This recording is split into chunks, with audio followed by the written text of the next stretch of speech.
Chers amis, est-ce que vous allez bien? Vous avez entendu parler en ce moment, il y a un grand débat, plutôt des grands débats. Nous, on a intitulé ça « Classe ou race ?» Est-ce vraiment la bonne question? On a voulu faire venir, vous savez que ce débat agite beaucoup le débat public, la gauche, ou une certaine gauche, on ne sait plus très bien. Ça part un peu dans tous les sens en ce moment. On a tenu absolument à faire venir deux grands spécialistes de cette question. Gérard Noiriel, historien. Elisabeth Rodinesco, historienne de la psychanalyse, entre autres choses. Je vous signale qu'Elisabeth Rodinesco est une grande amie des Amis de l'Humanité, puisqu'elle est, elle est aux Amis depuis 25 ans. Voilà. Ouais. Chers amis, vous savez qu'on est en pleine pandémie? Bon.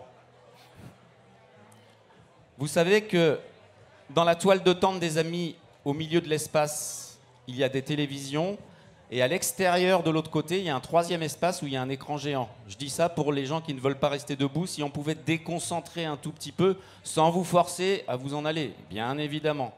Ce serait peut-être pas mal. L'écran géant est vraiment génial là-bas. Il y a beaucoup de gens qui écoutent les concerts aussi là-bas. Voilà. Est-ce que vous êtes prêts? Alors je passe la parole à Jérôme Skalski, journaliste à l'Humanité.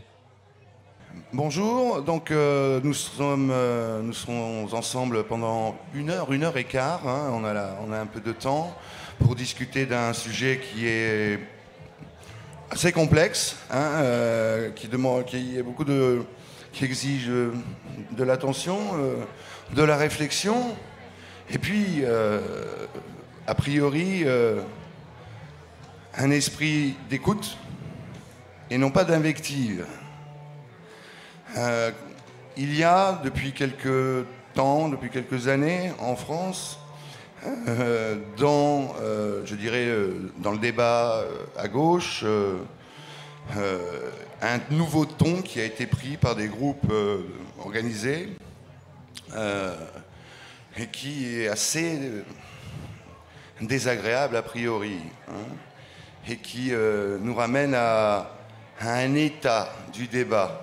Nous avions l'occasion tout à l'heure d'en discuter avec nos invités, qui semblait complètement révolu, voire, par sa violence, assez inédit. Donc on est là pour discuter, évidemment, on est là pour débattre, on est là aussi pour se comprendre, et comme l'exigeait Spinoza, comprendre, c'est aussi s'efforcer de ne pas rire, s'efforcer de ne pas blâmer et s'efforcer de ne pas s'insulter. Donc, voilà, je ne vous présente pas nos invités, sauf que je vais présenter leur dernier ouvrage qui est publié en cet automne, là, pour ce qui concerne le livre de Gérard Noiriel et de Stéphane Beau, Race et sciences sociales, hein, qui est publié chez Agone. Donc, voilà. J'en profite pour signaler que vous aurez l'occasion de rencontrer les auteurs à la salle, juste à la sortie de la salle là, à gauche. Il y aura une petite table où vous pourrez discuter, vous pourrez acheter des livres et vous pourrez demander des signatures si vous le souhaitez. Et puis alors le deuxième livre d'Elisabeth Rodinesco, Soi-même comme un roi, qui est publié au Seuil. Hein. Voilà. Alors on va commencer un peu. Il y a beaucoup d'accès possibles, hein, donc on a placé le débat sous l'intitulé Classe et race, c'est ça? C'est ça? Je le sais, voilà. Comment? Voilà, c'est ça, je suis au courant. Je suis dans le bon débat, je me demandais s'ils étaient tout à fait dans le bon débat. Moi, je partirais pas de là. Comment se fait-il que l'assignation identitaire ait pris une telle dimension dans le débat public, étant donné, je dirais, le contexte, je dirais, de la réflexion générale de la pensée française, qui est placée sous l'égide du rationalisme et du cartésianisme, qui, dans l'affirmation du soi, du je, est aussi une réclamation fondamentale de liberté.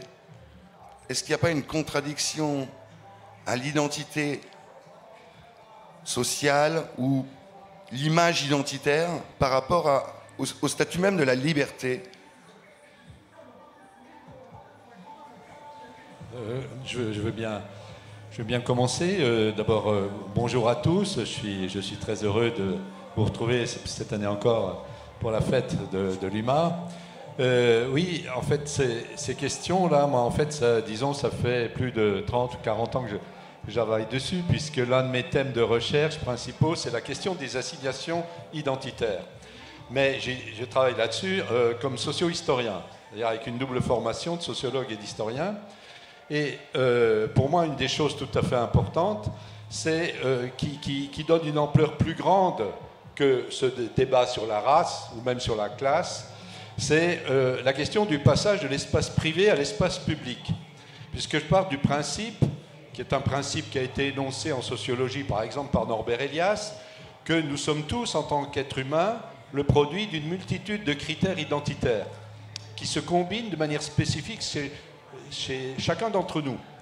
Et donc, le problème qui se pose, c'est comment, à partir de ces éléments qui font notre personnalité, certains critères vont être isolés, mis en scène dans l'espace public, pris en compte par des porte-paroles qui vont fabriquer après des récits avec des personnages qui sont réduits à une seule dimension de leur identité. Voilà, je dirais pour moi, la problématique globale sur laquelle je travaille. Et donc, effectivement, c'est dans ce cadre-là qu'avec mon collègue sociologue Stéphane Beau, on a envisagé les évolutions qui se sont produites en France depuis une vingtaine d'années sur la question de la race. Entendu que Stéphane et moi, nous travaillons sur les questions d'immigration depuis plus de 30 ans. Donc ce n'est pas le sujet en lui-même, ce n'est pas la question des discriminations. Je suis moi-même au conseil scientifique de la DILCRA, de la délégation donc, interministérielle de lutte contre le racisme, l'antisémitisme, l'homophobie, etc. Mais c'est la façon dont ces questions-là ont été construites en enjeux politiques qui divisent aujourd'hui profondément des gens qui, à mon sens, devraient être unis pour lutter contre ceux qui nous dominent par le fait, soit le capitalisme, soit un certain nombre de forces obscurantistes qui dirigent aujourd'hui ce pays. Oui, bonjour, merci de ce débat. J'ai beaucoup d'estime pour Gérard. On a beaucoup débattu. Moi, je suis partie d'un autre point de vue pour essayer de montrer que les luttes identitaires, au fond, qui sont nées dans les années 90, les luttes identitaires qui sont nées dans les années 90 et qui se sont épanouies d'abord dans les universités américaines, c'était avec les meilleures intentions du monde. Voilà. L'idée était de combattre le racisme, de combattre l'homophobie, de lutter pour l'émancipation des homosexuels, des minorités sexuelles, aussi pour l'émancipation des femmes, qui ne sont pas une minorité. Et ces théoriciens, ces militants, au départ, s'appuyaient sur des grands auteurs, essentiellement sur Foucault, sur Derrida, donc des penseurs français, mais aussi sur Aimé Césaire, Fanon, etc. Donc ça partait de l'idée que l'analyse sociale classique marxiste ne suffisait pas du tout pour comprendre ce qui se passait dans la subjectivité vécue des personnes discriminées. Il faut dire que quand ça a commencé aussi, l'homosexualité, par exemple, était toujours pénalisée. Le racisme était effrayant, notamment aux États-Unis. Donc j'ai essayé de montrer comment, à un moment donné, il y a eu un retournement et qu'au lieu de continuer dans une émancipation où le sujet est appréhendé, même divisé, même complexe, comme un sujet universel, hein, en gros, ce qui finissait par triompher... On n'entend pas? Avec la musique en face, si vous pouvez rapprocher votre micro. Qu'est-ce qu'il dit? Oui, Avec la musique en face, si vous pouvez rapprocher Ah, votre micro. donc comme ça. Alors, je recommence. Bon, je vais vous résumer. les luttes identitaires sont parties dans les années 90 de très bonnes intentions. Ils se sont, à une époque où, par exemple, l'homosexualité était encore pénalisée, ça s'appuyait sur des désirs d'émancipation, ces militants s'inspiraient de ce qu'il y avait de plus intéressant dans la pensée française notamment, ça pouvait être Derrida, Foucault, mais aussi Édouard Saïd, Frantz Fanon, et bien d'autres, et Aimé Césaire. Donc c'était à la fois un mouvement contre le colonialisme, contre le racisme et contre la domination masculine du patriarcat. Et donc c'était un mouvement universaliste à l'intérieur même du fait qu'il s'intéressait aux minorités et aux différences. Donc ça maintenait la différence et l'universel à l'intérieur de chaque sujet. Et puis, il y a eu une dérive incontestable, et ces mouvements sont devenus, je dirais, justement d'assignation, avec une seule facette de l'identité. Je suis noir, je suis blanc, je suis ceci, je suis homosexuel, etc. Et donc, l'idée que chacun était totalement discriminé par rapport à l'autre. Et ces dérives m'ont intéressée. Parce que c'est une dérive, ce n'est pas du tout quelque chose qui est donné au départ, ce qui n'a rien à voir avec les théories identitaires de l'extrême droite que vous avez si bien étudiées. J'ai fait d'ailleurs un dernier chapitre. Les théories d'identité nationale, nationalisme, toutes les théories d'extrême droite, ce n'est pas quelque chose qui dérive. C'est toujours la même chose, comme vous l'avez montré, en montrant que Zemmour égale Drummond. Voilà. Donc là, il n'y a pas de dérive dans ces identitaires d'extrême droite. Par contre, sur la gauche, c'est vraiment quelque chose qui nous interroge.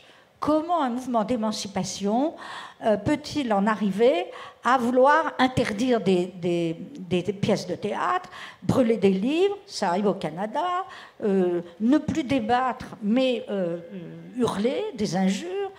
Comment ils arrivent à être le contraire de ce qui devrait être? Et c'est pour ça que le problème est complexe. Voilà.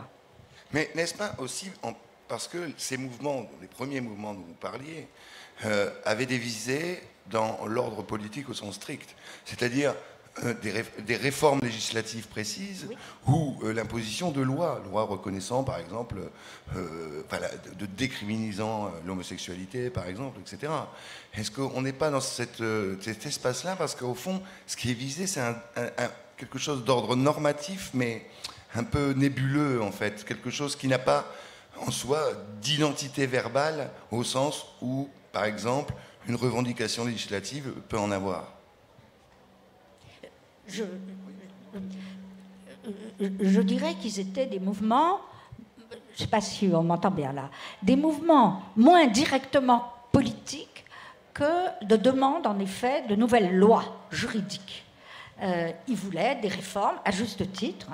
La dépénalisation de l'homosexualité était un très grand moment. Après, la question s'est posée d'autres, le queer, l'indifférenciation des sexes, etc. Pour la lutte antiraciste, anticolonialiste, c'était un mouvement magnifique. Bon, donc, mais je ne dirais pas directement politique. Je crois pas qu'il y avait ça. C'était pas la période de la guerre du Vietnam. Et puis, s'est greffé bien sûr là-dessus la question de l'islamisme qui est arrivée. Donc, c'est assez complexe. Mais ils ont obtenu aussi des magnifiques victoires. La dépénalisation de l'homosexualité, les droits des femmes, le droit à l'avortement, partout, la reconnaissance de l'existence du racisme. Mais la dérive est venue quand, au fond, ils ont fini par considérer que les pays ex-coloniaux, l'Empire anglais, la France, etc., que ça suffisait pas et qu'on était resté à l'intérieur de nous, ici, par exemple, des colonialistes. Et ça, moi, j'y étais très sensible. Ça a fini par dire qu'il y avait l'oubli complet que beaucoup d'intellectuels français avaient été anticolonialistes, à commencer par moi, et dans ma famille. Donc, si vous voulez, ils oubliaient que dans ces pays occidentaux qui avaient été colonialistes, il y avait eu un très fort mouvement anticolonialiste. Hein.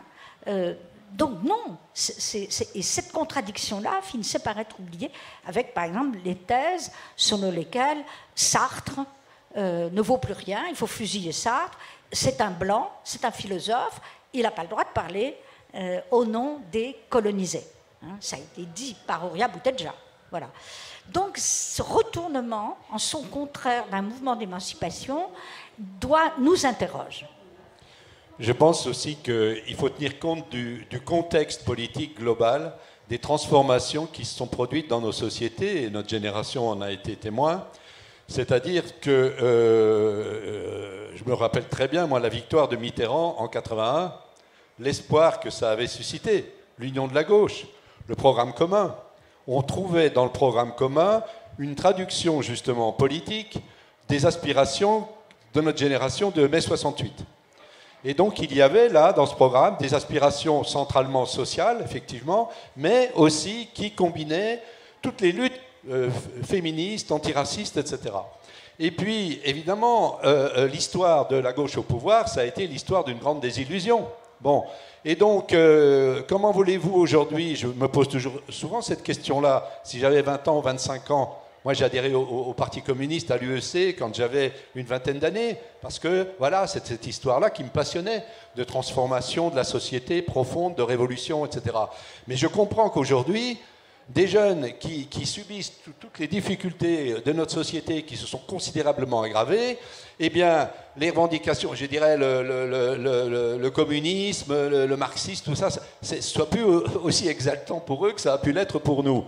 Et donc, il y a effectivement cette dimension-là dans les gens que je peux connaître qui sont très engagés dans le combat antiraciste, ce qui a été mon cas aussi depuis les années 70, mais je ne reviens pas là-dessus. Mais c'était une dimension pour nous, ce n'était pas isolé du reste. Vous voyez, on avait la conviction que le meilleur moyen de lutter contre le racisme, c'était de faire la révolution.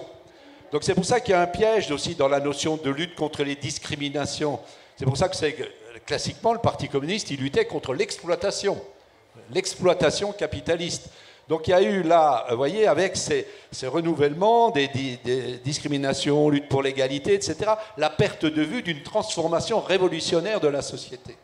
Et donc ça, je crois que ça explique aussi la segmentation des luttes, ça explique qu'un certain nombre de gens puissent privilégier l'action contre voilà, les discriminations pour le climat, etc., qui sont très importantes, mais qui, si elles sont isolées, n'aboutiront pas, je dirais, à des transformations vraiment profondes.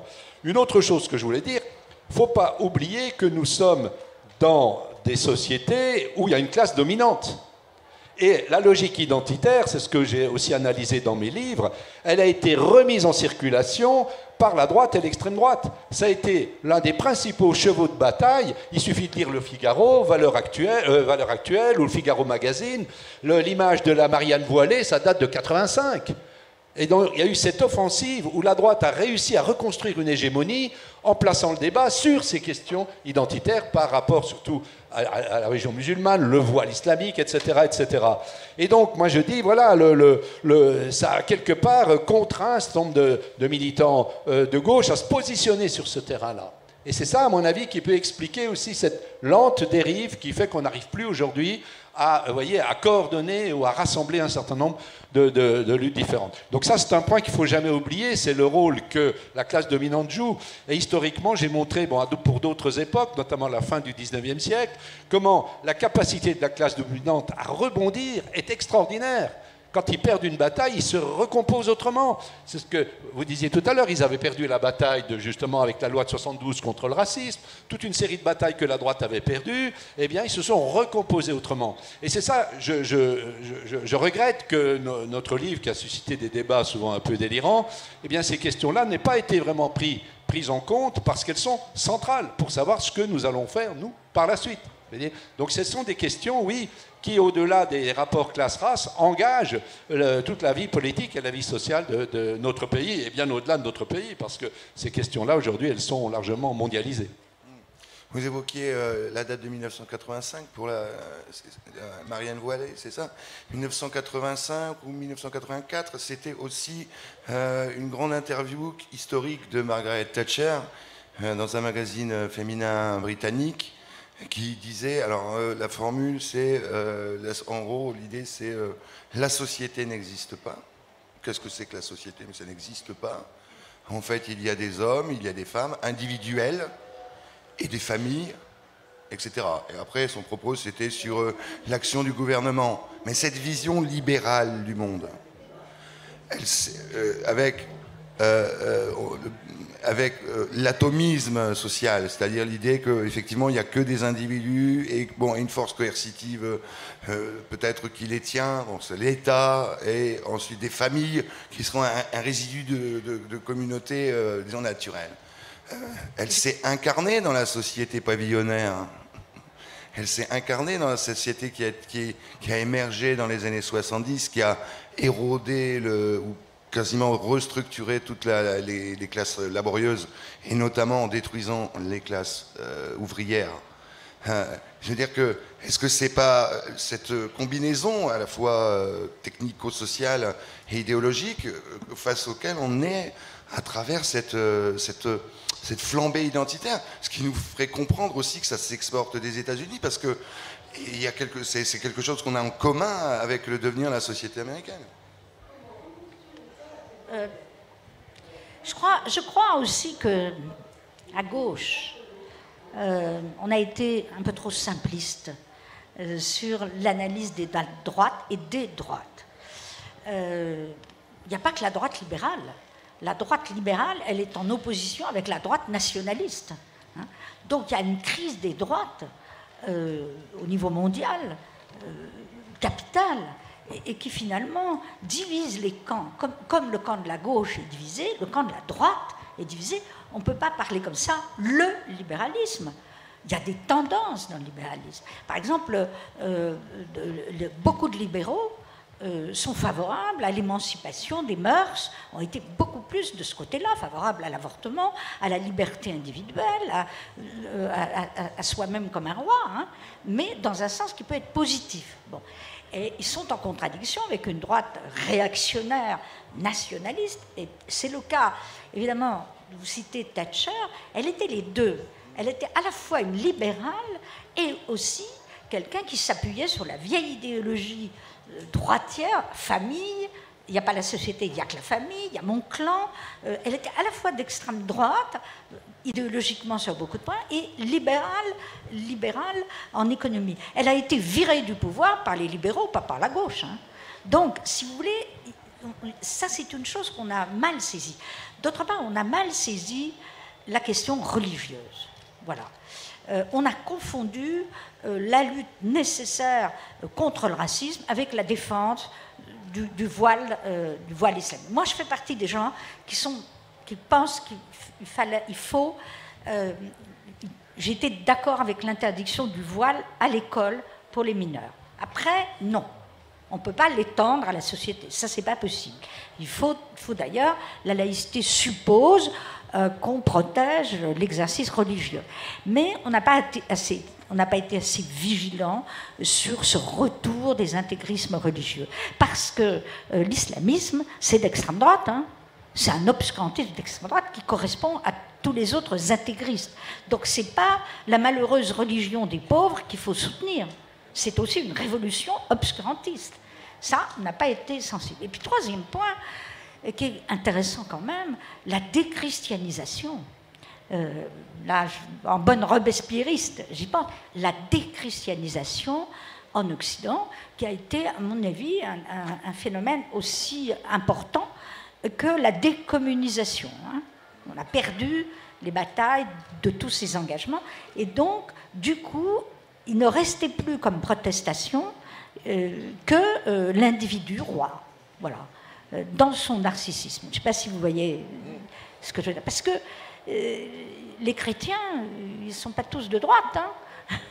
Je veux dire, là aussi, la déchristianisation a été un vrai problème de nos sociétés, en tout cas en Europe. Hein. Vous voyez ce que je veux dire? Mais sur le plan idéologique, il y a, on a affaire à un phénomène qui est ici récent, relativement récent. Il a un horizon 5-6 ans dans le domaine public. Aux États-Unis, c'est plus ancien. Est-ce que c'est pas aussi en rapport avec certains processus d'acculturation scolaire qui, eux, sont beaucoup plus anciens, qui ont 30 ans, 20 ans, 30 ans, et qui sont liés au fait qu'au niveau, par exemple, de l'éducation nationale, la transmission des repères communs dans l'ordre éthico-politique ont, par le fait, je ne vais pas dire disparu, mais ont été très érodés.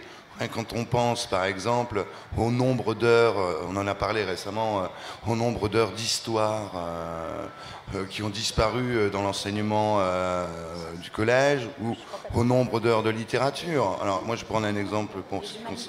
Voilà. Est-ce que ça aussi, c'est... Et moi, je l'associe au projet libéral, c'est-à-dire une volonté d'éroder certaines fonctions de l'éducation nationale, qui a des effets économiques, hein, mais qui a aussi des effets à long terme, idéologiques. Là-dessus, je me suis fixé comme règle déontologique que de n'intervenir publiquement sur des questions que j'ai étudiées. Ce qui fait que souvent, je frustre les journalistes en disant, comme je n'ai pas travaillé là-dessus, je ne peux rien vous dire. J'ai un avis de citoyen, bien évidemment, mais là, ce n'est pas le citoyen que vous voulez entendre, c'est quelqu'un qui aura travaillé sur un sujet, voilà. Parce que, voilà. Et donc, ce que j'ai étudié, moi, c'est effectivement, pour revenir sur ce que vous disiez sur la comparaison avec les États-Unis, j'ai fait des projets de recherche avec des collègues américains sur les points communs, les différences entre l'histoire de nos sociétés. Alors, il est bien évident qu'il y a des différences majeures. Si vous voulez, si on reprend la question raciale qui est au cœur de ce débat, vous avez aux États-Unis une catégorisation juridique du mot race. Ça fait partie donc de l'identité qui ne peut pas être contestée par les personnes, elle est inscrite dans le droit. Donc ça a des effets sur les gens. Quand les gens se disent « je suis quoi ?» Eh bien, « je suis noir » aux États-Unis, ça a une signification qui est liée justement à toute cette histoire. En France, c'est différent. Je ne dis pas que c'est mieux ou que c'est pire, c'est différent. Donc, quand on impose à quelqu'un, c'est ce que je traite dans le livre, je prends des exemples de collègues qui ont travaillé sur la condition noire, etc., il y a un problème déontologique qui se pose pour le chercheur, parce qu'il va utiliser une catégorie qui n'a pas été validée par l'ensemble des citoyens. Donc, ça, on le fait parfois dans nos recherches, mais en petit comité, ce que j'appelle la dimension privée de la recherche publique, si vous voulez. On a le droit de fabriquer ces outils pour comprendre la réalité, mais de là à fabriquer des catégories comme ceux qui parlent de statistiques ethniques, etc. Ça a des effets après publics. Vous avez des gens qui peuvent s'en emparer pour aller dire tout le contraire de ce que vous faites. Donc on ne peut pas éviter ça. C'est le cri d'alarme que je lance dans ce livre auprès de mes collègues. Et on voit malheureusement qu'auprès de la nouvelle génération de chercheurs, souvent, ces mises en garde, ces craintes par rapport aussi aux libertés individuelles, elles ne sont plus tellement admises. On veut, voilà, et alors il y a une américanisation aussi qui se fait, parce que les crédits de recherche aussi souvent maintenant sont européens ou américains. Donc vous avez, si vous êtes jeune chercheur, vous avez une situation précaire, vous voulez trouver un contrat de recherche, eh bien si vous allez dans une structure qui est définie avec ces catégories raciales, vous aurez peut-être plus de chances, vous voyez, de trouver un boulot, etc. Enfin, il y a toute une série de facteurs qui rentrent en ligne de compte qu'il faut mettre sur la table pour comprendre aussi ce qui se passe par rapport à tout ça. Après, c'est aux citoyens de trancher.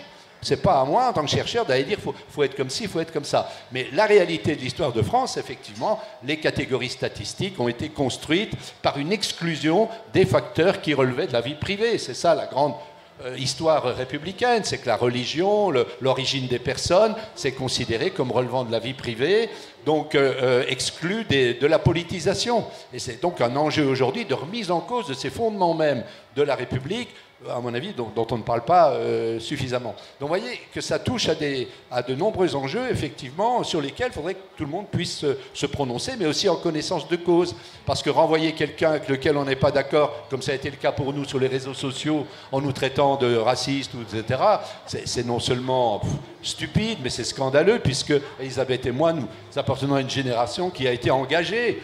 Moi, j'ai fait mon service militaire comme volontaire de service national en République populaire du Congo. J'ai écrit mon premier livre avec un travailleur immigré d'origine marocaine pour lui donner la parole, afin qu'il explique les discriminations qu'il subissait à l'époque au sein même de la CGT, ce qui a valu que j'ai été exclu à ce moment-là du Parti communiste, etc. Enfin, on pourrait vous en dire des tonnes et des tonnes. Donc je veux dire, c'est un peu facile depuis son clavier d'ordinateur, hein, en étant anonyme comme ça, d'aller jeter comme ça son venin sur les gens. Vous voyez, c'est ça qui est terrible pour nous, parce qu'on s'en fout, au fond, on en a vu d'autres. Hein. Mais je veux dire, il y a je trouve, dégradation du débat public, c'est très inquiétant pour l'avenir. Oui, absolument.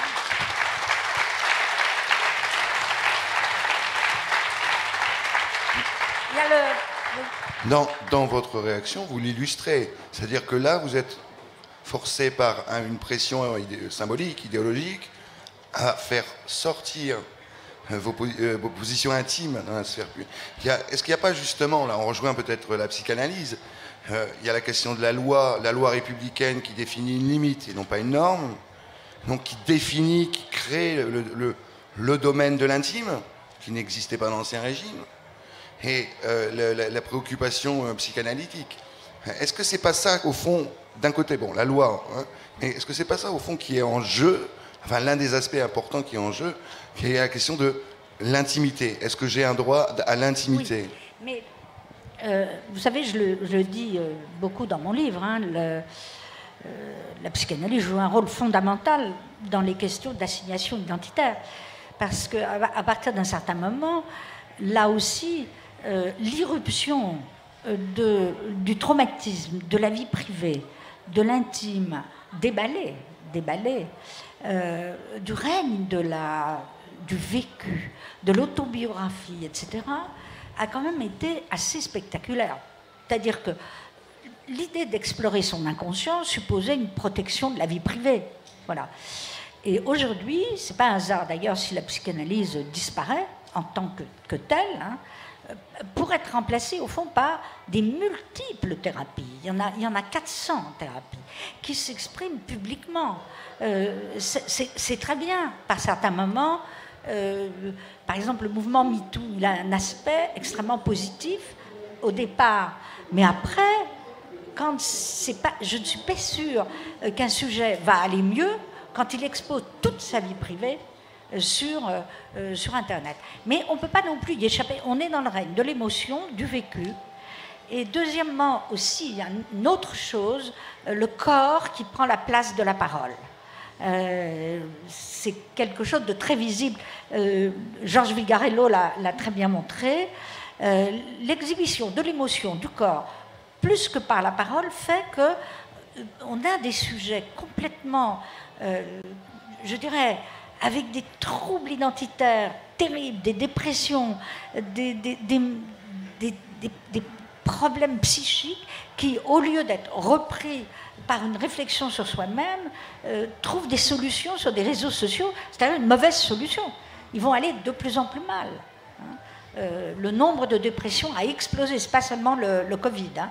Donc, je crois que cette idée de l'émotion, de l'intime, contre, au fond, une réaction, ce qu'on disait, si nous, on est insulté comme étant de droite, c'est qu'il n'y a aucune réflexion, on jette du venin, voilà, sans la moindre réflexion. Donc, si vous voulez, oui, on est dans une époque aussi très injurieuse, très difficile, avec ce système télévision, réseaux sociaux. Alors, comment réfléchir à tout ça, hein? C'est vrai que c'est une question qu'on est obligé de se poser quand on croit. Moi, j'ai toujours eu quand même l'espoir que les travaux que je faisais pouvaient avoir une utilité civique. Et donc, c'est vrai que j'ai été, je dirais, de désenchantement en désenchantement, puisque j'ai fait ma thèse sur l'histoire de l'immigration dans les années 80, au moment où on voyait le Front National qui était en train de monter. Mais c'était les débuts de Le Pen. Et je disais, bah oui, nous, historiens, on a une part de responsabilité, on n'a pas travaillé sur l'histoire de l'immigration, tout ça. Donc c'est sûr, Le Pen, il peut facilement dire les Français de souche, nos ancêtres les Gaulois, etc. Mais maintenant, on ne peut plus dire ça, parce que des recherches, il y en a énormément. et où le Front National, il fait 10 fois plus qu'il faisait à l'époque. Donc c'est très très dur à accepter soi-même finalement ce genre d'échec, même si, voilà, bon, enfin on a une vie par ailleurs, heureusement, mais quand même, pour moi ça a été dur. Et donc moi, après les désillusions politiques dont je parlais aussi tout à l'heure, je me suis un petit peu centré sur l'action associative. Et donc j'ai fondé une association d'éducation populaire. L'année dernière, on avait présenté ici, aux amis de l'UMA, un petit spectacle. Hein, Charles, tu t'en souviens. Et là, j'ai des petits cartons. Vous voyez, c'est le bon militant. Il vient toujours avec son matériel. Hein. Voilà, donc qui montre tout ce qu'on fait. On a même créé une petite chaîne télé. Hein. Bon, enfin, on bricole pas mal de petites choses. Et si certains d'entre vous, ça vous intéresse, si vous militez dans une association, si vous êtes enseignant, par exemple, on intervient beaucoup dans les établissements scolaires, dans les théâtres, etc. On travaille avec des artistes pour essayer de faire passer les connaissances sous des formes différentes de l'enseignement classique, si vous voulez. Parce quand on s'adresse à des enfants, à des jeunes, des milieux populaires, souvent ils ont un rapport difficile à l'école. Donc on essaye de trouver des formules un petit peu plus ludiques pour faire passer. C'est nous qui avons sorti du silence, par exemple, le clown chocolat. On a fait un spectacle là-dessus qui après a donné lieu à un film que vous avez peut-être vu avec Omar Sy, etc. C'était pour sensibiliser à la question du racisme sous une forme, vous voyez, plus ludique que d'habitude. J'en perds mes moyens. Voilà, donc c'est une solution parmi d'autres aujourd'hui qu'on peut utiliser pour essayer de contrer le discours dominant. Oui, ça va dans l'époque. Ça va dans l'époque identitaire. Chacun essaye de faire quelque chose. C'est frappant quand même. C'est comme. Mais ce qui me fait revenir. Oui. Il y a quand même. Enfin, cette érosion, je comprends que vous n'avez pas travaillé spécifiquement sur cette question, mais je pense que c'est une question clé. Moi je suis né dans les années 70, moi j'ai appris les valeurs de la République, les valeurs, et c'est pas des valeurs de gauche de droite, c'était Voltaire, Rousseau, c'était ces gens-là, c'était ce panel, quand même entre Voltaire et Rousseau, il y a tout un panel politique, mais il y avait des valeurs. Ces valeurs fondatrices de la République française et de l'esprit de la République issue de la Révolution française. Et tout ça, vous ne les avez pas à la télé parce qu'il n'y a pas les fictions à l'américaine qui les font être partagées. C'était l'éducation nationale qui l'a fait. Et cette éducation nationale a perdu les heures d'histoire. Et on apprenait, nous, sur des textes de Voltaire, sur les contes de Candide. Je sais que ça se fait encore, mais il y a une énorme érosion là-dessus. Et les phénomènes dont on parle sont animés par des personnes d'une génération d'âge qui n'ont pas ces choses-là. Alors effectivement, comment faire? Vous le faites, là, pratiquement, mais c'est bien que c'est un point fondamental. Est-ce qu'à gauche, on ne pourrait pas, à gauche, ou les intellectuels de gauche, signer nous voulons que l'éducation nationale retrouve sa place avec des contenus idéologiques, parce que j'ai l'impression que notre combat, si j'ose dire, nos combats politiques, idéologiques, il y a tout un processus qui se passe dans notre dos, si j'ose dire, et qui vient en fait complètement saper et qui est stratégique.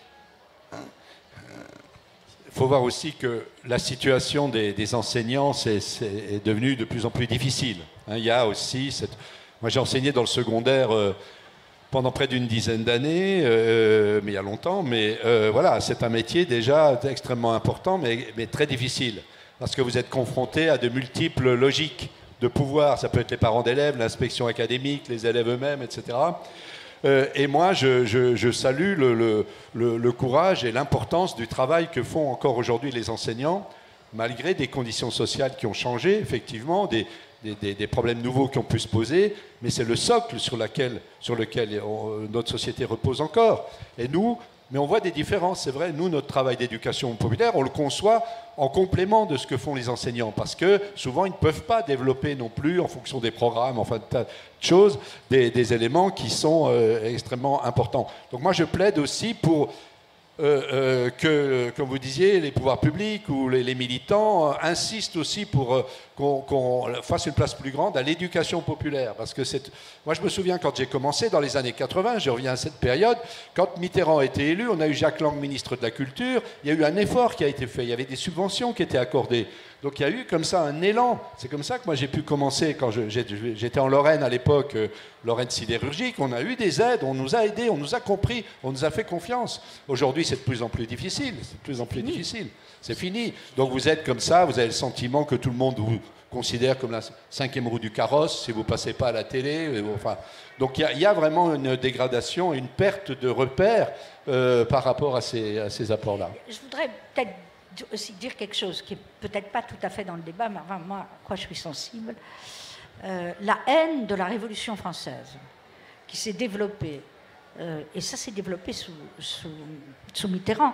On a célébré, d'accord, il y avait Michel Vauvel, mais il y avait Furet. Bon, on a quand même célébré le bicentenaire de la Révolution dans la haine des révolutionnaires. On a abandonné... on a célébré 89, 90 et jeté aux orties la suite. Or, il fallait prendre la révolution en bloc. On n'était quand même pas des historiens naïfs au point de nier la terreur, etc. Mais regardez ce qui est en train de se développer. Moi, je lis bien sûr Le Figaro pour voir, hein, tout le temps. La haine de la Révolution française, elle est tous les jours. Or, nous sommes les enfants de la Révolution française. Nous sommes les enfants de Danton, Robespierre, autant des montagnards que des Girondins. On ne peut pas traiter comme ça, de cette façon-là, les fondateurs de la République. Il n'y a pas de rue Robespierre. Dès que vous prononcez le nom de Robespierre, vous êtes accusé d'être je ne sais quel ayatollah ou Khmer rouge. Bon. Et ça, c'est une chose, à mon avis, dramatique, parce que c'est un pivot, la Révolution française. Il faut s'y référer. C'est nos fondations. C'est quand même là que ça s'est passé. Et le débat a continué aussi sur Napoléon. Je ne vais pas rentrer là-dedans. Enfin, il y a quelque chose, on est historien, il y a quelque chose qui ne va pas. Bon, dire que Napoléon préfigure Hitler, que Robespierre préfigure Staline, enfin, tout ça est délirant. Tout ça est délirant. Bon. C'est-à-dire qu'il y a une idéologie dominante qui rend tout confus. Bon. Qui rend tout confus. Et ça, on le trouve à gauche, pas au Parti communiste, nous sommes d'accord, mais on le trouve à gauche et à droite. Hein. Cette espèce d'état d'esprit que je trouve lamentable et qui est aussi très identitaire par certains côtés.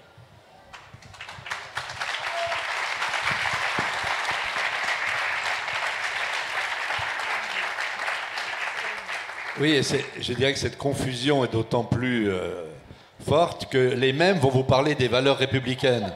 Ils ont ces mots-là constamment à la bouche, alors qu'ils font tout le contraire. Ils ne savent pas ce que c'est. Voilà. Et vous avez Zemmour qui fait des leçons de valeurs républicaines, mais son grand héros, c'est Jacques Bainville, qui était monarchiste.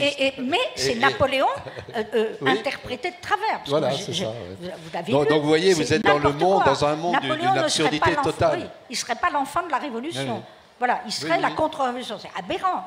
Donc, ce qu'il diffuse devant des millions de téléspectateurs, parce que je vous rappelle, et vous, comme vous l'avez regardé ces émissions, comme moi, pour le critiquer, vous avez vu les messages qu'il diffuse.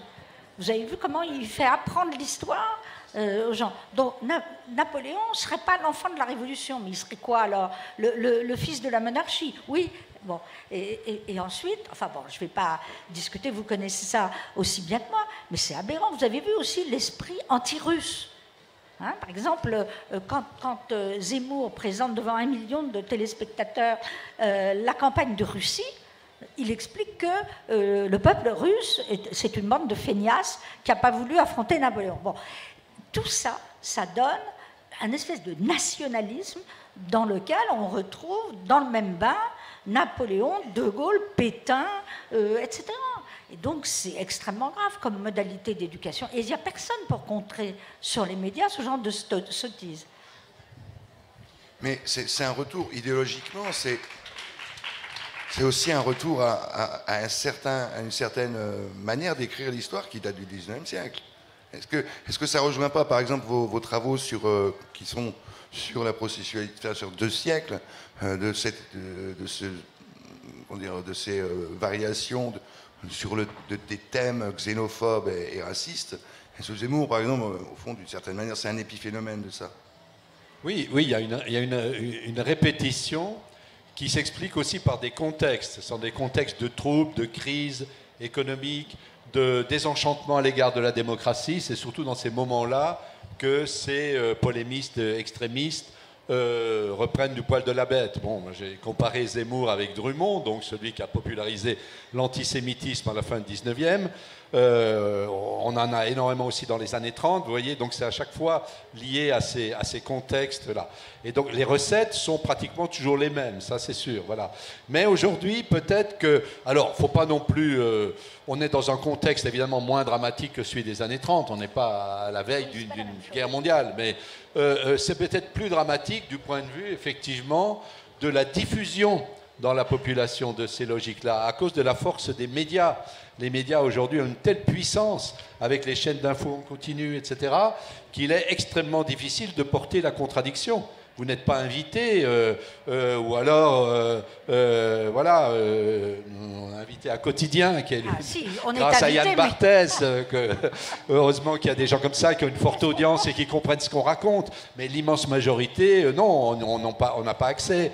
En plus, quand on a accès à une chaîne télé publique, vous avez 30 secondes pour résumer 30 ans de travail, vous voyez à peu près le truc, quoi. Donc c'est très difficile. Les radios, c'est quand même, on a plus de temps, les radios c'est mieux. Voilà, la presse écrite, il y a quand même des lieux qui résistent. Parce que ce que les journalistes comprennent, c'est que leur métier, à eux aussi, ceux qui veulent faire respecter la déontologie du journalisme, leur métier est menacé aujourd'hui. Oui, et d'ailleurs, ils sont haïs. Oui, plus c'est ils font ça. C'est un cercle Voilà. vicieux. Donc c'est une dérive comme ça qui touche tous les milieux. Pardon? Oui, ah ben, bon, d'accord, oui, oui. Absolument. Je ne sais pas ce qui est prévu sur le... Je vois personne, hein. Qui distribue les micros? Oui. Bon, bah... Bonjour, Louis Lecoche, militant communiste. Je suis très content que ce débat ait lieu parce que depuis quelques années, je m'aperçois de quelque chose qui m'horrifie sur les réseaux sociaux et où, quand je vois des nouveaux camarades jeunes un peu à la dérive, ça concerne l'universalité des luttes et ça concerne nos droits. J'avais encore un débat hier sur le stand des banlieues où j'ai vu 3 personnes tenir ces propos, à savoir que la liberté, le droit des femmes et tout ça, c'est le colonisateur qui les a donnés.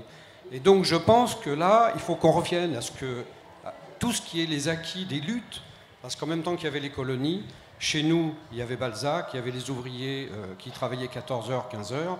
Moi, je m'excuse, mais mes grands-parents ne sont pas responsables, même en tant que Français, de la colonisation. Au contraire, ils sont responsables des luttes et des droits qui sont acquis, qui aujourd'hui, par le pire, le MIR et tous les rigolos qui travaillent sur l'identitaire, sont en train d'essayer de nous casser. Et je trouve que le souci, et je suis très content qu'il y ait ce débat, parce qu'il va falloir que ça monte, revendiquer les droits, non pas parce que c'est la République de Macron qui met une sorte de liberté, égalité, fraternité qui est absolument erronée. Au contraire, c'est les droits de la République tels qu'il y a eu dans la Commune de Paris, tels que toutes les luttes qu'il y a eu en 1936, etc.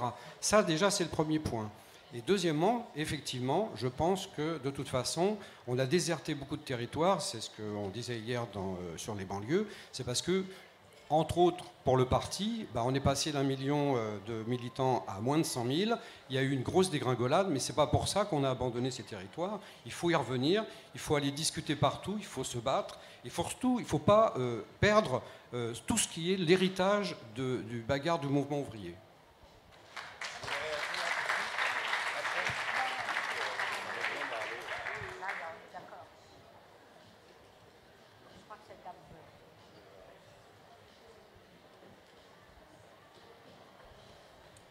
Oui, bonjour.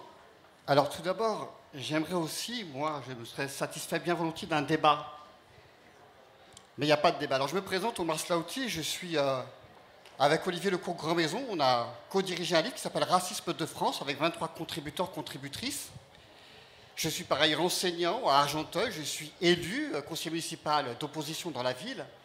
Et je voudrais dire, non pas à vous, Monsieur Noiriel et Madame Boudinesco, mais à ceux et celles qui ont organisé cette rencontre, il n'y a pas de débat.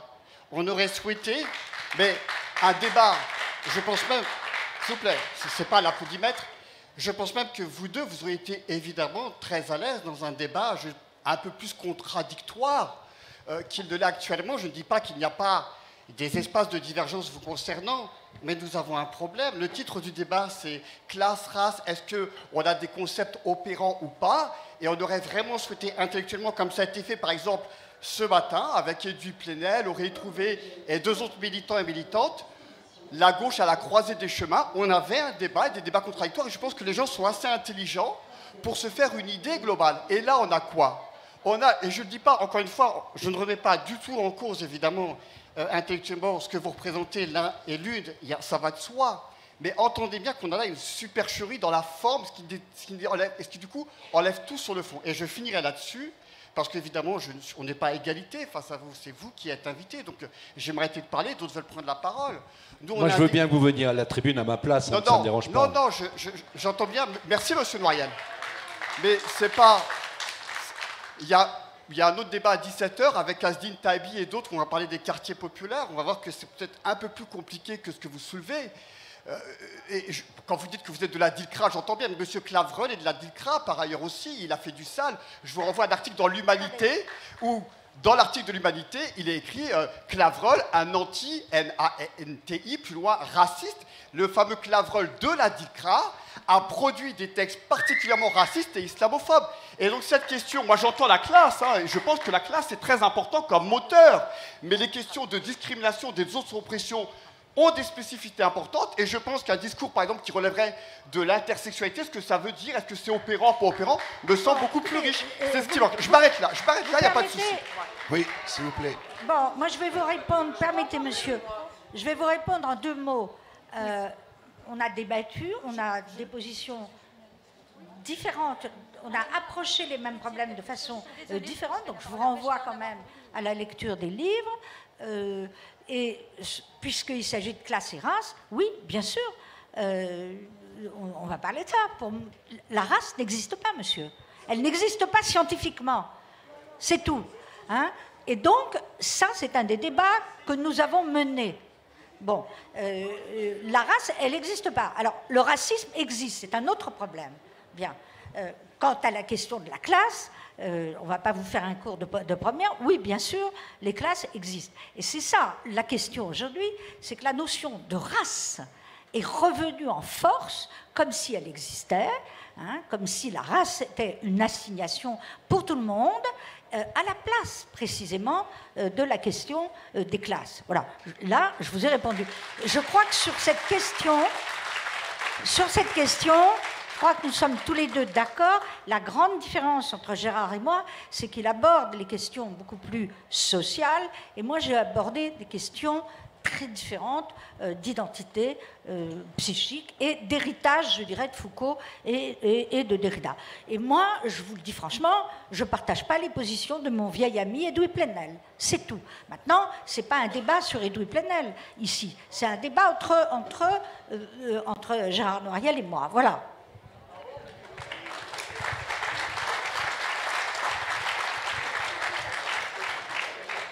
Alors, moi, j'aurais aimé aussi intervenir. Il me semble que je partage la frustration de la personne qui a parlé avant sur la qualité et l'orientation du débat. Ce n'est pas un débat. Moi, je reste complètement sur ma faim sur justement l'analyse qui doit être faite en bon scientifique, n'est-ce pas, de l'émergence ou la réémergence, hein, parce qu'il n'y a rien de nouveau sous le soleil, comme vous le savez, de ces mouvements que vous dites identitaires. Et je suis très frappée par l'utilisation consensuelle entre vous deux du terme de dérive. Pour moi, dérive, ce n'est pas un terme scientifique. On n'assigne pas, alors là, une étiquette de dérive à des mouvements qu'on ne comprend pas. Parce que quand vous dites que vous ne comprenez pas, ben, je suis assez d'accord. Je ne comprends pas plus que vous, je vous rassure. Moi, je milite dans des banlieues, sur évidemment des questions qui croisent constamment ces questions de domination et de discrimination, voire d'invisibilisation, etc. Mais je pense que, et je vais en terminer là parce que je ne veux pas non plus monopoliser le débat, mais je pense qu'en tant que scientifique, je suis moi-même aussi dans la partie, il faut un peu de réflexivité.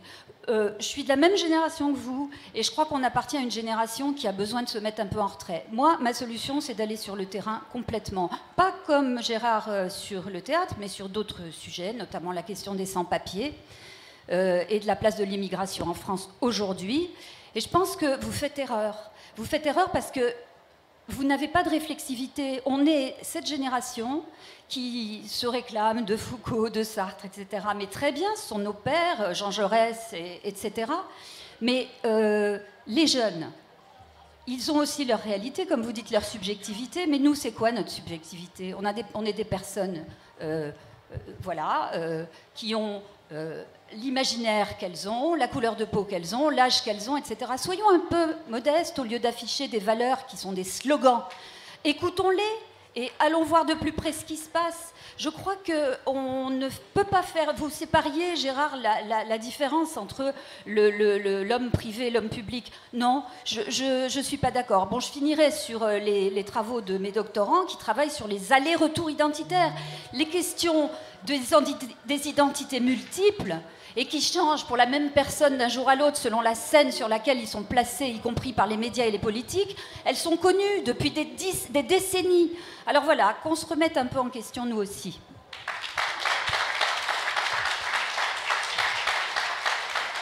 Je répondrai simplement à ça, que j'aimerais bien que vous me disiez, vous me donniez en référence vos propres travaux, pour que je puisse les analyser. Et je veux vous dire que moi, je suis sur le terrain depuis plus de 30 ans. J'ai commencé par... Alors, je veux dire, la question des allers-retours identitaires, c'est une évidence. Le problème qui est posé, c'est le passage de ces identités privées, personnelles, à la construction des identités publiques. Et quel est le rôle des porte-paroles, c'est-à-dire de ceux qui parlent à la place des autres. Moi, je travaille là-dessus. Voilà. Et je me mets aussi en question, c'est-à-dire, effectivement, le chercheur doit se poser ces questions-là aussi.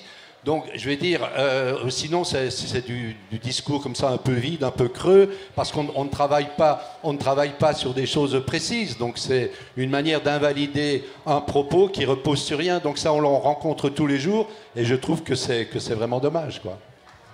Je vais juste vous dire un mot. On est tous sur le terrain, madame. Moi, j'enseigne à l'école normale supérieure. Je suis sur le terrain. Je vais sans arrêt dans des débats où je soutiens des idées. Je ne vois pas en quoi...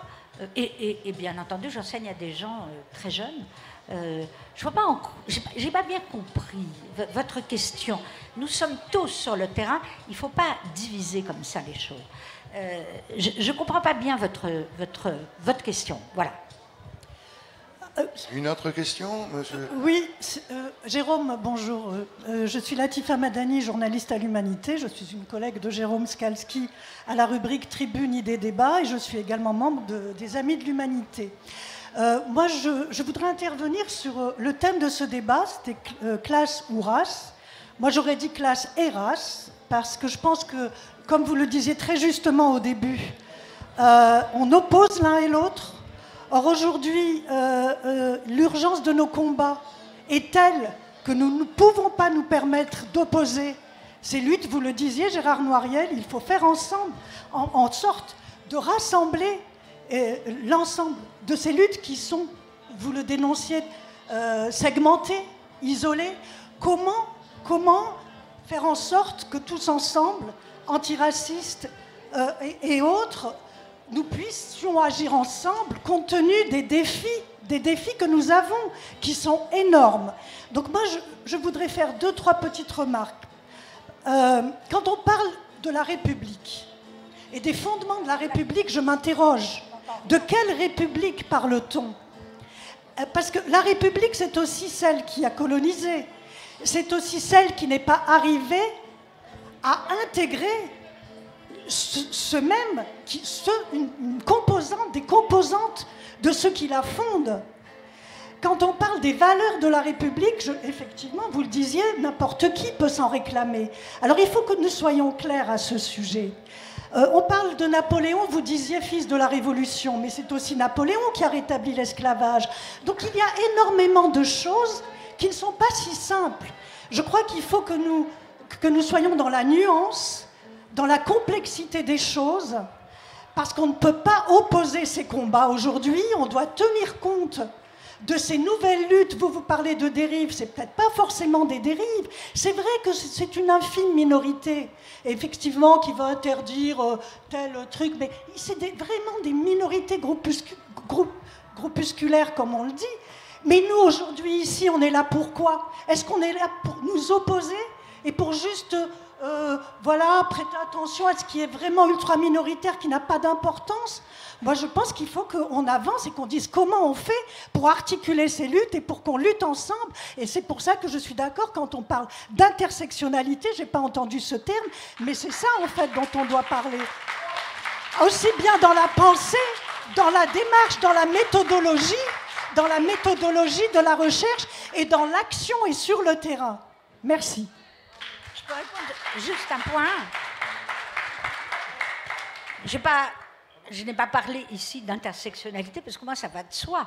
L'intersectionnalité, c'est de mettre ensemble toutes les luttes contre... Vous m'entendez? Là, on m'entend, là? Bon. L'intersectionnalité, c'est très bien. Donc, je ne vois pas pourquoi vous nous opposez ça.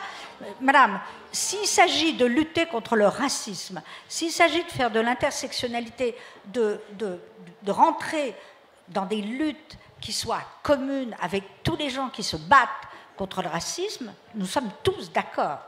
La question aujourd'hui, qui est plus intéressante, c'est pour ça qu'on a mis race, peut-être le titre n'est pas ce qu'il fallait, c'est au fond la réhabilitation de la notion même de race. Je vous rappelle que scientifiquement, la race n'existe pas. Ce sont des différences de peau, ce sont des différences qui n'ont pas d'importance.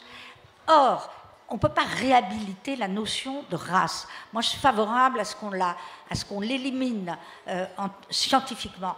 Il faut lutter contre le racisme, qui n'est pas la même chose. L'intersectionnalité, c'est formidable si c'est la convergence des luttes. Or, aujourd'hui, à l'université, et nous le voyons toujours, c'est moins la convergence des luttes que la divergence des luttes. Et ça existe. La situation aujourd'hui de l'université où je suis, où nous sommes tous, elle n'est pas bonne. Elle n'est pas bonne, pourquoi? Parce qu'au lieu d'avoir une convergence des luttes, on a aujourd'hui, dans les départements de philosophie, d'histoire, des gens qui s'envoient des pétitions à la figure, qui se haïssent, qui ne peuvent plus siéger dans les mêmes jurys de thèse alors qu'on le faisait, et ça, c'est pas une bonne chose. Et par-dessus, on a évidemment M. Blanquer, le pire des ministres qu'on ait eu, qui attise les choses. Alors voilà.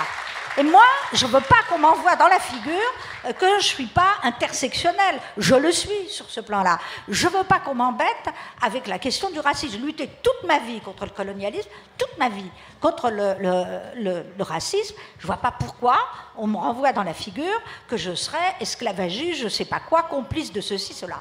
Les sociétés, elles sont complexes. La société occidentale, elle a à la fois en France, les mêmes ont produit la mission civilisatrice qui a servi à la colonisation, et c'est les mêmes valeurs au nom desquelles on s'est battu contre la colonisation. Les mêmes valeurs, c'est ça, et c'est une contradiction. Vous comprenez? Quant à l'abolition de l'esclavage, quand on dit Napoléon l'a rétabli, évidemment.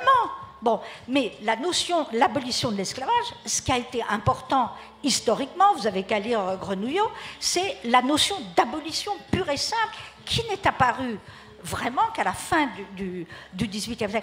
Toutes les sociétés ont été esclavagistes. Donc attention, il ne faut pas accuser tel personnage de l'histoire, il faut penser globalement. Ça, c'est de l'intersectionnalité.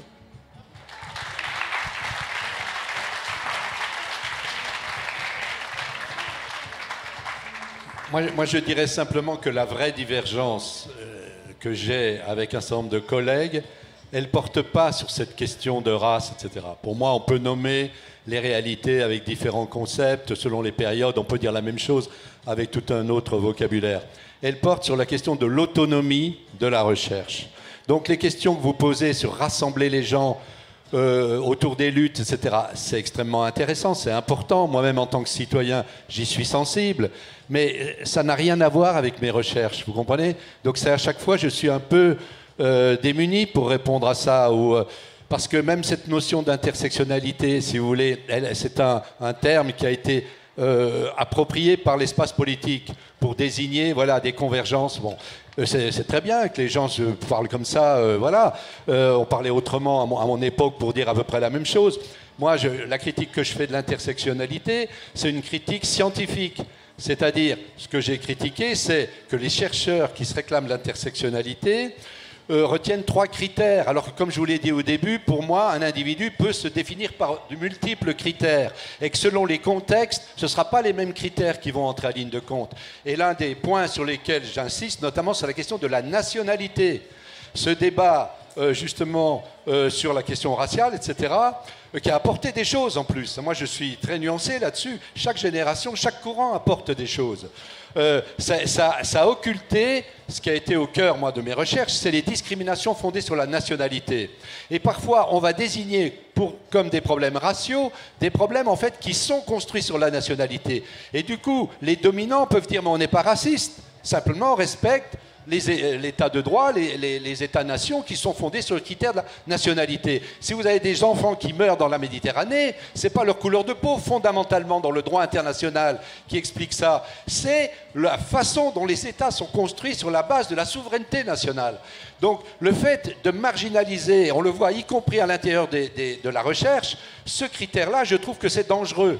D'un point de vue, après, politique. Mais moi, je le fais en tant que chercheur, je mets ça à la disposition, après, des citoyens, et ils en font ce qu'ils en veulent. Mais à force, à chaque fois qu'on parle de ça, d'être abattu sur des slogans politiques, vous êtes ceci, cela, et à chaque fois, on est obligé de se déterminer, gauche, droite, alliance, machin, etc. Sur les plateaux télé, à chaque fois que vous allez quelque part, c'est pareil. On ne respecte pas notre métier, vous comprenez? Moi, depuis que je travaille sur l'immigration, ça fait plus de 30 ans, il ne se passe pas une semaine sans qu'un journaliste m'appelle, il faut que je commente la dernière phrase. Alors, il y a eu Sarkozy, il y a eu Valls, maintenant c'est Macron, après, maintenant c'est Zemmour, etc., etc. Donc, c'est ça, moi, qui me révolte le plus. C'est qu'il n'y a pas de respect pour le travail. Et pour moi, c'est une valeur fondamentale. Le respect du travail, quel que soit le métier qu'on exerce. C'est pour ça que je suis contre la confusion des genres et j'ai des divergences avec des collègues qui confondent la recherche telle qu'elle est définie dans les critères que nous appliquons nous-mêmes quand on est dans des jurys de thèse, de l'autonomie, de ce qu'on peut appeler l'objectivité, qui est toujours relative, enfin, j'entre pas un débat là-dessus, et puis après, les mêmes vont aller se pérorer sur les plateaux télé pour dénoncer ainsi, faire de la politique. Non, ça, c'est pas possible, il y a un problème de fond, et ça détruit aussi le système universitaire, parce qu'après, vous avez la droite qui va nous traiter d'islamo-gauchistes, etc. Enfin, vous avez tout ce débat qui nous met, nous, dans une position très difficile. Comment faire pour défendre l'autonomie? Alors, soit on dit ça n'existe pas, certains vont jusque-là, moi je pense que ça existe, et des universitaires qui vont jusqu'à dire l'autonomie de la science, ça n'existe pas, ici, la branche sur laquelle ils sont assis. C'est bien ça qu'il faut qu'on voit, les sciences sociales sont en danger dans ce pays à cause aussi de cela. On a une offensive, comme vous le disiez tout à l'heure, très forte de la droite, et si à gauche on n'est pas capable de s'unir aussi pour défendre une communauté, et là on voit bien la notion de dérive, moi je l'appliquerai à ça. Je ne l'appliquerai pas, si vous voulez entrer dans les détails, j'ai écrit ça noir sur blanc, il faudrait peut-être que les gens lisent aussi les livres pour avoir des débats, ça c'est sûr. Mais moi je crois que la logique identitaire, elle a toujours existé. La politique s'est fondée sur la mobilisation des identités. Et effectivement, le mouvement ouvrier, il mobilisait l'identité ouvrière des gens. C'était aussi une identité. Quand vous avez tout le mouvement ouvrier qui a construit, vous savez, ce qu'on appelle martyrologue prolétarien, l'usage de la commune, des morts de la commune, des accidents du travail, c'était aussi des logiques émotionnelles qui créent de l'identification. Vous ne pouvez pas mobiliser des gens si vous ne jouez pas sur une dimension émotionnelle. On ne peut pas reprocher aux politiques de jouer sur les logiques identitaires. Donc ça, c'est pas vraiment ça le problème. C'est le problème après, effectivement, politiquement, comment on va articuler différentes dimensions de l'identité des personnes pour en faire des causes politiques qui soient crédibles. Donc ça, ce serait compliqué après de poursuivre, mais c'est autour de ça que je m'interroge. Je m'interroge pour essayer d'aider les gens qui sont dans l'action. et de m'aider moi-même en tant que citoyen qui agit aussi parce que je suis actif aussi sur le champ de la lutte pour la défense du droit d'asile, contre les discriminations, etc. Donc on peut très bien aussi, il ne faut pas croire qu'il y a les gentils d'un côté et les méchants de l'autre. On peut avoir des divergences sur la façon de conceptualiser les choses, les perspectives qu'on peut donner sans être forcément immédiatement classé dans le camp des réactionnaires. C'est ça que le procès qu'on nous fait maintenant. Et c'est en ça qu'on peut parler de dérive, parce que ça, c'est pas normal, je dirais, dans un débat intellectuel, que ceux avec lesquels vous n'êtes pas d'accord, vous les renvoyez dans le camp des conservateurs. Ça, c'est une dérive, il n'y a pas d'autre mot.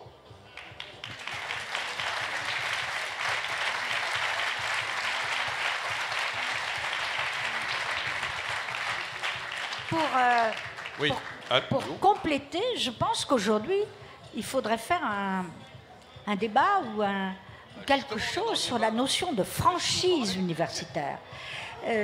L'autonomie, tout le monde s'est battu pour qu'il y ait l'autonomie de la recherche, l'autonomie du savoir. Il y a eu tellement de dérives idéologiques sur la question que le savoir et la recherche en tant que telle devraient être utiles. Oui et non. Donc c'est capital de préserver à l'université l'autonomie du savoir et les débats internes. Quand on siège dans un jury de thèse, c'est en général, et c'est bon pour le candidat, ce sont des gens qui pensent, qui abordent le sujet de façon différente, avec des positions différentes. Et aujourd'hui, j'insiste, en effet, vous avez parfaitement raison, ça ne va pas du tout. Ça ne va pas du tout.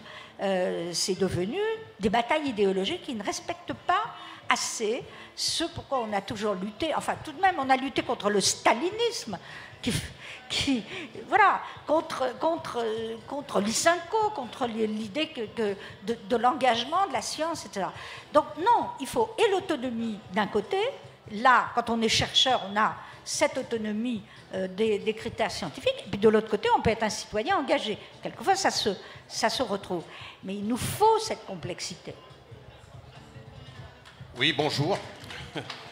Je suis Mamed Kaki, responsable associatif. D'abord, je suis très heureux d'être là parce que la fête de l'UMA, moi, j'y viens depuis l'âge de 14 ans. J'ai 60 ans aujourd'hui. Et effectivement, c'est un lieu de fraternité et un lieu où on trouve aussi des perspectives. C'est ça, de réfléchir ensemble collectivement. Et c'est ça qui me semble important. Mais pour réfléchir collectivement, il faut aussi qu'on aborde des choses qui nous piquent un peu en termes de piment. Et parmi ceux-là, il y a une question qui aurait dû démarrer, à mon avis, dès le départ, c'est la question des rendez-vous manqués. Et les rendez-vous manqués sur cette question de classe sociale et des discriminations, du racisme ou des races, ce que vous voulez, elle n'existe pas depuis hier ou avant-hier. Elle est déjà, je ne sais pas si vous savez, mais l'étoile nord-africaine. L'étoile nord-africaine, pour les anciens, ils connaissent, elle a été créée à Paris en 1926. Et en 1926, dans le cadre de l'internationale communiste à l'époque. Et vous savez qu'elle était d'ailleurs dirigée par un grand monsieur qui s'appelait Messali Hadj, qui était d'ailleurs un communiste lui aussi. Et justement, cette étoile nord-africaine a été dissoute par le Front populaire sur un désaccord, déjà, à l'époque. Parce que Messali Hadj avait demandé l'autonomie, oui madame, l'autonomie, la question de l'autonomie des luttes, notamment en Afrique du Nord, où il disait qu'il faudrait penser aux travailleurs nord-africains à l'époque. Donc, vous voyez, c'est une question très très importante et très lointaine. Et elle va aussi sur la marche pour l'égalité des droits et contre le racisme que vous connaissez en 1983. Et il y a quelqu'un qui a donné à manger à la bête, justement. Il y a quelqu'un qui a donné à manger à la bête, et que peut-être le venin qu'on a aujourd'hui, il n'est pas de Zemmour ou de seulement je ne sais qui, des contemporains là, qui bavent tous les jours à la télé. Non, non, pas du tout. Celui qui a donné à manger à la bête, il a écrit un article le 27 février 1983. Et ce monsieur, c'est qui? Je vais vous le dire. Il y avait une grève à l'époque des ouvriers algériens, justement, à Renault-Billancourt, à Simca, etc. Et les gens, à l'époque, ils revendiquaient quoi? Ils disaient, nous, on est des ouvriers. C'était justement le paradigme de l'ouvrier qui était important. Et le Premier ministre de la France de l'époque, le 27 février 1983, dans les colonnes du Monde, eh bien, il a dit ceci aux travailleurs algériens qui revendiquaient la dignité, l'augmentation du salaire, etc., comme leurs camarades travailleurs. Il a dit ceci: ces gens-là n'ont rien à voir avec les réalités sociales françaises, ce sont des gens qui sont manipulés par l'islamisme international. C'était le Premier ministre de la France de l'époque, Pierre Mauroy. Vous voyez, donc ça nous renvoie le déplacement de la question sociale à la question ethnique, c'est-à-dire l'ethnicisation des rapports sociaux, c'est ça. Et je vais vous donner, pour conclure, mon expérience, ma propre expérience. Je vais vous dire, cette année, depuis 2 ans, j'écris une pièce de théâtre sur le 17 octobre 1961. Bientôt, c'est les 60 ans. J'ai écrit une pièce de théâtre. Donc, elle est déposée, etc. Et le prolo que je suis, français héritier des quartiers populaires, je me suis dirigé vers les gens de la culture en disant, ben voilà, on va essayer peut-être de la jouer dans le théâtre de ma ville, tout ça, une ville de gauche, sympa. Pas du tout. Tout le monde, c'est-à-dire que cette expérience-là, c'est pour ça que, madame, l'émotion dont vous parlez, c'est d'abord l'expertise de vie que nous avons. C'est d'abord aussi toute la question, comment dire, oui, tous les malheurs que nous avons dans le quotidien et qui s'expriment à un moment donné de manière difficile. Parce que, justement, cette pièce de théâtre, vous savez quoi? Eh bien, j'ai eu le malheur d'avoir des refus dans un certain nombre de villes. Et aujourd'hui, c'est une ville de droite qui m'accueille. Non mais attendez, c'est le comble. C'est une ville de droite qui m'accueille. Et donc, nous allons jouer dans une ville de droite que je ne vous nommerai pas. Mais donc, cette pièce de théâtre qui s'appelle 17 octobre 1961, je me souviens. Cela veut dire quoi? Cela veut dire que la hiérarchie des crédibilités, oui, le compteur de la hiérarchie des crédibilités, il est toujours à 0 pour les mêmes. Et donc c'est ça qui fait en sorte que la fraternité ne se fait pas. Et c'est ça qui fait que les rendez-vous manqués continuent. Et donc c'est pour ça qu'il faut qu'on combat cette chose, cette bête immonde du regard, et pour qu'on converge ensemble et que la classe sociale, bien sûr, on est les Français héritiers de la classe ouvrière, bien entendu. Nos parents se sont tués à l'usine, évidemment, et nous convoquons encore la classe sociale. Mais on ne peut pas oublier cette dimension de la charge émotionnelle qui est importante parce qu'elle est aussi un facteur de mobilisation, à condition de prendre de la distance, évidemment, par rapport à cette même émotion. Je vous remercie. Merci. Merci pour cette intervention qui, malheureusement, n'avait pas une structure très dialogique. On attendait quand même une question à nos invités. Je sais bien que la forme du débat, estrade, etc., peut être frustrante, notamment à cause du temps, parce qu'on ne peut pas tout aborder, etc. Si vous souhaitez, je le répète, hein, continuer la discussion avec nos invités, il y aura la table de dédicace tout de suite après, et pour aborder certainement des points précis, si vous avez eu déjà l'occasion de lire les livres ou de commencer à les lire. Il faut être très clair sur la nature d'un débat comme celui-là, dans le format d'1 heure, c'est d'essayer de donner l'occasion d'aller lire des auteurs. Ça a été signalé, souligné par M. Noiriel. Ce sont des auteurs. Derrière, il y a des dizaines de milliers d'heures de travail. Il y a des réflexions collectives, il y a toute une dialectique, etc., que malheureusement, on ne peut pas attraper dans un jeu de temps très court. Donc je pense que ce débat a au moins cette utilité. Hein, on a pu aborder quelques axes de réflexion, de débat, évidemment pas tout, évidemment pas de manière mathématique, évidemment, voilà, de manière superficielle, mais un essai, ça se vend à combien d'exemplaires? Ça dépend. Un essai. Ça dépend si vous passez un quotidien ou pas. Voilà, un essai de sciences humaines, ça se vend à combien d'exemplaires? Allez, il a un succès à 10 000 exemplaires. Oui, c'est il a un succès à 10 000 exemplaires. Oui. Si on peut espérer qu'un livre soit lu par plusieurs personnes. Vous vous rendez compte du problème? Ça a été souligné. C'est-à-dire qu'il y a 10 000 personnes sur une société de 65 millions. Enfin, je compte les enfants, comme dans la Bible. Voilà, c'est ça le problème. Et c'est vrai que ce qu'a souligné, c'est pas lu.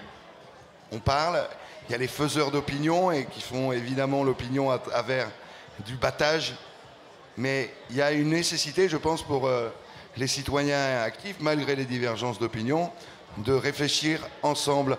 Voilà, je vous remercie. Le débat, nous devons le clore, hein, on doit passer à autre chose. Et je vous invite encore une fois à aller rencontrer les auteurs à la table de signature.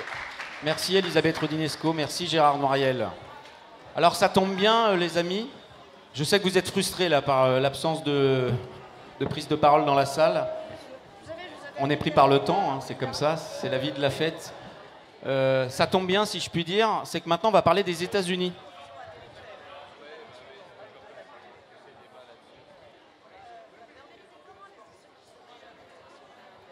Est-ce que vous croyez, vous avez longtemps cru à l'américanisation du cinéma? Vous avez longtemps cru à l'américanisation de la culture, peut-être? L'américanisation des modes de consommation? L'américanisation des mœurs, de l'audiovisuel? L'américanisation de certains débats, du fait de la cancel culture, on vient d'en parler par exemple. Est-ce que vous croyez en l'américanisation de la vie politique française désormais? On a invité 2 spécialistes qui seront là dans quelques minutes. Cole Stangler, qui est journaliste américain, ça tombe bien, correspondant à Paris, et Christophe de Roubaix, journaliste à l'Humanité, qui est spécialiste des États-Unis et auteur de nombreux ouvrages sur les États-Unis. On se retrouve dans un instant.